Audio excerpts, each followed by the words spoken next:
So hey guys, welcome back to our channel, that is BSc Pass. The topic which we are discussing today is of class 9 chapter number 5 the fundamental unit of life. इसके अंदर हमने अभी तक cell organelles के हम part कर रहे थे, जिसके अंदर हमने ER कर लिया था, फिर उसके बाद में हमने जो है वो गोल्जी अपरेटस भी कर लिया था। ठीक है, तो वो सब कुछ हमारा हो गया था, यानी कि हमने जो है वो फूड प्रिपेयर कर लिया, फूड पैक हो गया, जहाँ जहाँ पर जाना था वहाँ सब चला गया। अब इम्पोर्टेंट चीज़ क्या है, अब है फूड का डाइजेशन।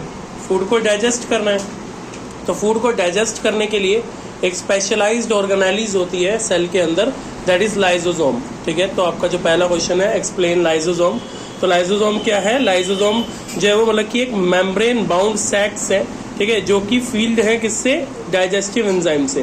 मतलब कि ये जो सैक्स लिखे हुए ना, इनका मतलब क्या होता है? बोरे।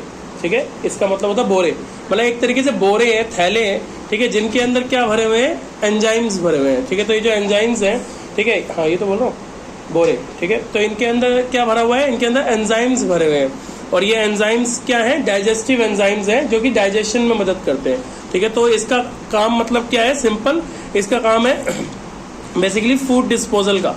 ठीक है, फूड डिस्पोजल या फिर वेस्ट डिस्पोजल, मतलब कि जो भी बॉडी के अंदर खराब सामान है उस सबको ये जो मतलब कि डाइजेस्ट वगैरह करके बॉडी से बाहर निकालने का काम करता है ये। ठीक है, तो यहाँ पे लिखा हुआ है इट्स मेन मतलब like it's like are kind of like waste disposal system of cell. ठीक है, वेस्ट डिस्पोजल सिस्टम है। It breaks down the complex substances into simpler substances. तो ये कॉम्प्लेक्स सब्सटेंसेज यानी कि जो ऐसे प्रोडक्ट्स होते हैं जो इजीली डाइजेस्ट नहीं होते, उनको डाइजेस्ट करके सिंपलर सब्सटेंसेज या फिर सिंपलर प्रोडक्ट्स में बनाता है। ठीक है, मतलब आसान भाषा में डाइजेस्ट करता है। ठीक है, नीचे लिखा भी हुआ है सबसे लास्ट वाली लाइन में, इसी वाले के आंसर में, सिंपल वर्ड्स डाइजेस्ट करता है फूड को। ठीक है, तो ये इसका काम है। क्लियर है? तो हमारा अभी तक फूड को हमने बनाया, ठीक है, फूड को पहुंचाया, और अब फूड डाइजेस्ट भी हो गया। तो अब आपको एक चीज और समझनी है, जो कि पेपर में आता है question, why lysosomes are called as the suicidal bag of the cell. ठीक है, लाइसोसोम का एक और नाम क्या है? Suicide bag. ये सुसाइड बैग क्यों बोलते हैं? सुसाइड का मतलब जानते हो ना, खुद की जान ले लेना। ठीक है, तो अब इसको सुसाइड बैग्स क्यों बोलते हैं लाइसोसोम को? क्योंकि लाइसोसोम के अंदर क्या होता है, अगर जैसे एग्जांपल के लिए ऐसे समझो, अभी मेरे पास में एक केमिकल है, मान लो मेरे हाथ में एक बहुत ही कंसंट्रेटेड केमिकल है, मान लो एसिड है।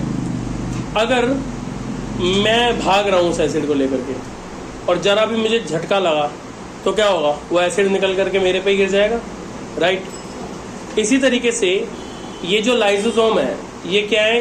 इनके अंदर पूरी तरह से डाइजेस्टिव एंजाइम्स भरे हुए हैं। ठीक है, तो सेल को अगर जरा भी चोट लगेगी, सेल अगर थोड़ा भी डैमेज हो जाएगा ना, तो होगा क्या? ये जो डाइजेस्टिव एंजाइम यानी कि लाइसोसोम है ना, ये क्या हो जाएगा? ये अपने ही सेल को मार देगा। ठीक है, अपने ही सेल को मार देगा, क्योंकि इसके डाइजेस्टिव एंजाइम्स जो है वो कंट्रोल से बाहर हो जाएंगे, और ये अपने ही सेल को खत्म कर देगा। देखो इसकी वो पढ़ो क्या लिखा हुआ है, व्हेनेवर सेल गेट्स डैमेज। ठीक है, जब भी एक सेल डैमेज हो जाता है, लाइसोसोम में बर्स्ट। ठीक है, लाइसोसोम क्या हो जाएगा? बर्स्ट हो जाएगा, फट जाएगा।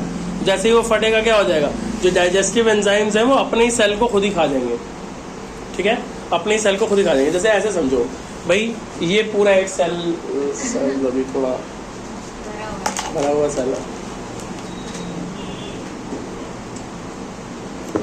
ये हमारा सेल है, ये इसके अंदर आप जानते हो न्यूक्लियस है, ये इसकी सेल मेम्ब्रेन है, और मैंने बोला ये जो खाली पड़ी हुई जगह होती है यहीं पे होते हैं सारे सेल ऑर्गेनेलिज। मान लो एक सेल ऑर्गेनेलिज यहाँ पे है, ये लाइसोसोम है, और मैंने बताया था कि हर ऑर्गेनेली के ऊपर क्या होता है? उसकी मेम्ब्रेन होती है, उसकी मेम्ब्रेन होती है। अब मान लो कि सेल को इंटरनली कोई भी डैमेज हुआ, मान लो यहाँ से सेल टूट गया, यहाँ से सेल टूट गया, क्रैक हो गया, कुछ भी हो गया, तो उससे सीधा असर किस पे पड़ेगा? लाइसोसोम पे।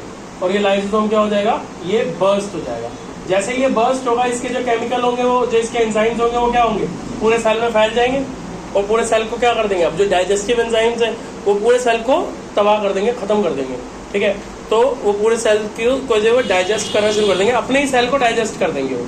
ठीक है, तो इसकी वजह से जो है वो लाइसोसोम को क्या बोलते हैं? सुसाइड बैग बोलते हैं, क्योंकि जरा भी अगर सेल में डैमेज आया तो लाइसोसोम बर्स्ट हो जाएगा और पूरा सेल खत्म हो जाएगा। खत्म हो गया सेल, और क्या होना? मतलब हमारी बॉडी पे उससे क्या असर पड़ेगा? कुछ असर नहीं पड़ेगा। बोला तो बहुत सारे सेल मर गए, कुछ असर पड़ा क्या? कुछ भी नहीं पड़ा। क्या फर्क पड़ता है? एक्चुअली क्या है, हमारी बॉडी एवर जो मतलब कि क्रिएटिंग करती रहती है किसकी, सेल्स की। नए सेल बनते रहते हैं, पुराने मरते रहते हैं। अभी कल ही तो बताया था मेम्ब्रेन बायोजेनेसिस, बताया तो क्या है यार।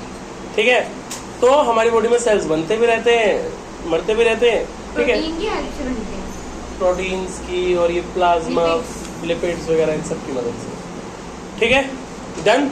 इतनी बात समझ में आ गई कि इसे सुसाइडल बैक क्यों कहते हैं। हिंदी में भी लिखा हुआ है, जब भी एक सेल डैमेज होता है अंदर के एंजाइम्स अपने खुद के सेल को डाइजेस्ट करने लगते हैं, इसीलिए इसे सुसाइड बैक बोलते हैं। क्लियर है। Next, explain mitochondria. अब ये माइटोकॉन्ड्रिया क्या होता है, तो अब देखो हमारा सेल के अंदर खाना बन भी गया, पैक वैक होके सब जगह पहुंच गया, गोल्जी ऑपरेटर्स, डाइजेस्ट भी हो गया। अब इम्पोर्टेंट चीज़ है क्या, अब पहले आपको ये समझना है कि चलो सेल की तो बाद में बात, पहले आपको ये समझना है कि हम लोग जो फूड खाते हैं, फूड क्यों खाते हैं, खाना क्यों खाते हैं, एनर्जी में लेने के लिए। Food gives us energy, food हमको एनर्जी देता है। पर क्या फूड डायरेक्टली हमको एनर्जी देता है, तो इसका जवाब है नहीं। फूड हमारे को डायरेक्टली एनर्जी नहीं देता। फूड बस क्या देता है, फूड हमारे को ग्लूकोज की फॉर्म में फूड हमारी बॉडी में बस स्टोर हो जाता है। मैंने अभी खाना खाया, अभी 2-3 घंटे पचने के बाद में, डाइजेस्ट होने के बाद में ये फूड मेरी बॉडी में ग्लूकोज की फॉर्म में जमा हो जाएगा। ठीक है, अब होगा क्या, मैं जैसे ही ऑक्सीजन लेता हूँ, तो मैं जब भी इनहेल कर रहा हूँ ऑक्सीजन जा रही है, ये ऑक्सीजन रिएक्ट कर रही है किसके साथ में, इस ग्लूकोज के साथ में। ठीक है, ये जो ऑक्सीजन है ये रिएक्ट कर रही है इस ग्लूकोज के साथ में, और उससे क्या क्रिएट कर रही है, उससे एनर्जी क्रिएट कर रही है। तो कुल मिलाकर के एनर्जी, फूड डायरेक्टली एनर्जी नहीं देता, फूड से एनर्जी तब बनती है जब वो ऑक्सीजन के कांटेक्ट में आता है, और साथ ही में उससे क्या बनेगा, कार्बन डाइऑक्साइड, जो मैं एक्सहेल कर रहा हूँ।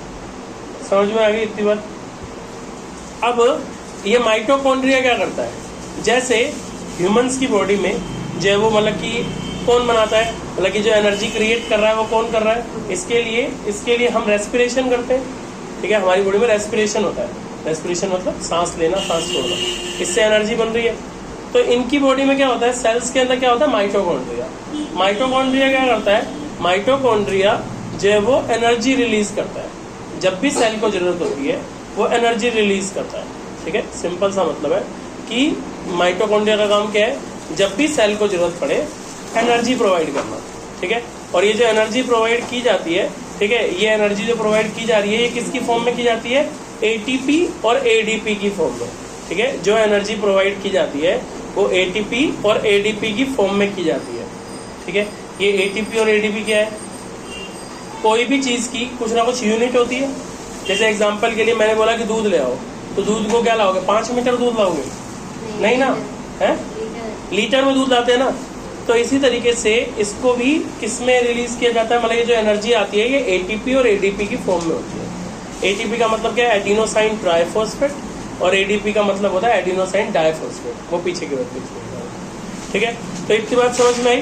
तो माइटोकॉन्ड्रिया का आसान भाषा में काम क्या है, जब भी सेल को जरूरत हो उसके लिए एनर्जी रिलीज करना। इतनी बात समझ में आ गई। फिर एक क्वेश्चन और आता है पेपर में जो नेक्स्ट पेज पे, दैट इज कि why mitochondria is called as the power house of cell. ठीक है, माइटोकॉन्ड्रिया को पावर हाउस ऑफ सेल क्यों बोलते हैं। आप सब जानते हो there is something called as power bank. Power bank सुना है सबने, पावर बैंक होता है ना, जिससे पावर बैंक से फोन चार्ज हो जाता है।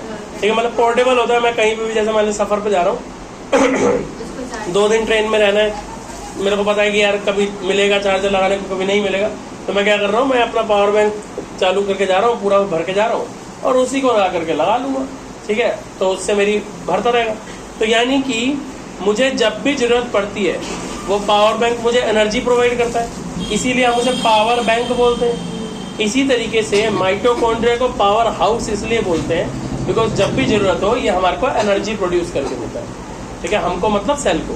ठीक है, तो जब भी सेल को जरूरत होती है ये एनर्जी प्रोड्यूस करके देता है, इसीलिए इसको क्या बोलते हैं, पावर हाउस ऑफ सेल। समझ में आ गया, क्लियर है। और ये एनर्जी किस फॉर्म में क्रिएट करता है, एटीपी और एडीपी की फॉर्म में। ठीक है, एटीपी और एडीपी की फॉर्म में करता है। एटीपी की फुल फॉर्म होती है एडिनोसाइन ट्राइफॉस्फेट, एडीपी की होती है एडिनोसाइन डाइफॉस्फेट। क्लियर है? तो यहाँ पर हमारा एनर्जी भी क्रिएट हो गई।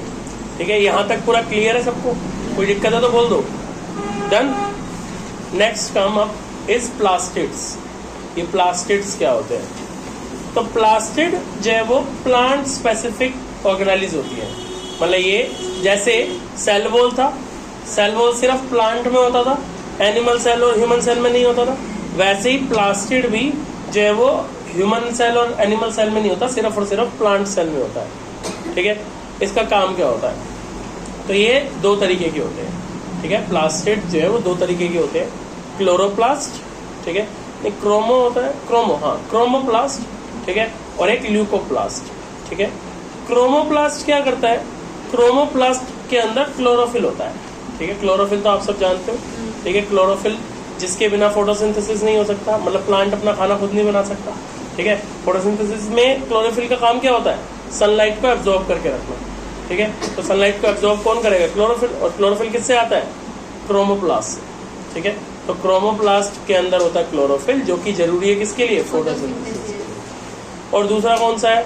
ल्यूकोप्लास्ट। ल्यूकोप्लास्ट क्या करता है? ये स्टार्च, ऑयल, प्रोटीन्स, लिपिड्स, इन सबको स्टोर करके रखता है प्लांट में है। एक मिनट, ठीक है, इन सबको स्टोर करके रखता है ताकि जब भी जरूरत हो जो है वो उस वक्त इसको प्रोवाइड कर सके। समझ में आ गया? तो ये आपका क्लियर हो गया। यहाँ पे बस एक टॉपिक रह गया, वो नेक्स्ट क्लास में करके चैप्टर खत्म हो जाएगा। So if you have any doubt you can always ask us in the comment section. Thank you so much.